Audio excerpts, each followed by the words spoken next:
One of the most important things you can do when sending us a file is to make sure that your fonts are outlined.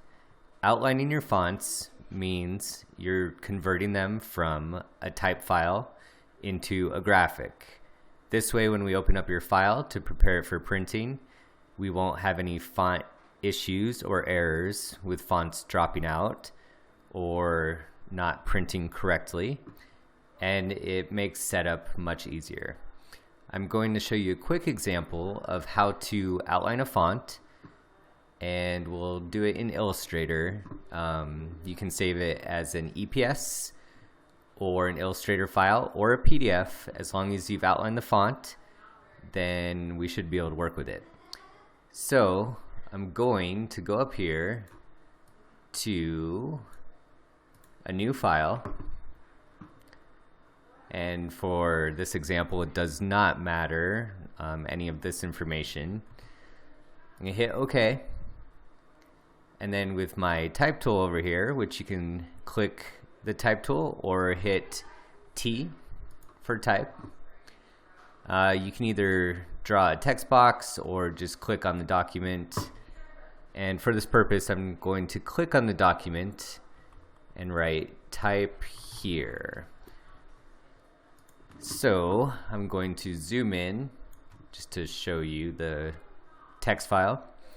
Right now it is a live text file, meaning I can type anything.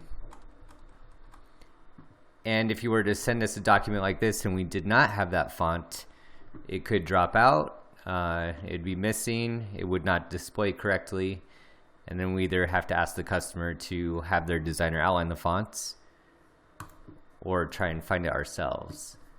So I'm simply going to make sure it's selected by clicking on it or hitting Control A, Command A on a Mac, and go up here to type. And then I'm going to, let me just find it here, create outlines. And you can see right here that the font file now has anchor points. I can go back a step, Control Z or Command Z. You can also do the shortcut of Control Shift O or Command Shift O.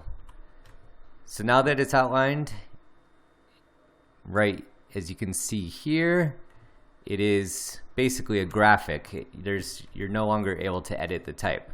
So you always want to make sure to save your original working file with the type not outlined in case you need to make changes later.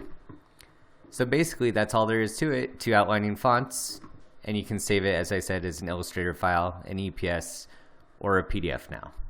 That is all. Thank you.